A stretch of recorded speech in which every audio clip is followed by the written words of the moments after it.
Nak 1 bilion tak? Nak. Ke nak lebih 1 bilion? Lagilah nak. Tapi bukan duit, Habis tu? pahala. Oh, lagi lah nak.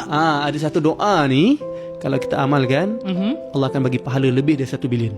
Uyo. Doa apakah itu? Dalam surah Ibrahim. Rabbighfirli waliwalidayya walil mu'minina yawma yaqumul hisab. Wahai Tuhan aku, ampunilah aku, kedua ibu bapaku dan orang-orang beriman pada hari manusia dihisab. Ini doa Nabi Ibrahim alaihissalam. Kenapa doa ini akan dapat pahala lebih daripada 1 bilion? Sebab kalau perasan, first kita minta, ya Allah ampunkanlah aku. Kemudian, ya Allah ampunkanlah kedua ibu bapaku. Betul. Lepas tu, walil mu'minina yawma yaqumul hisab. Kita minta Allah ampunkan semua orang beriman ketika hari manusia dihisab.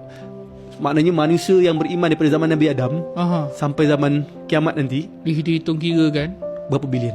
Banyak kan? Berbilion-bilion. So Nabi kata kalau kita mendoakan keampunan untuk semua orang beriman, kita akan dapat pahala sebanyak mana orang beriman.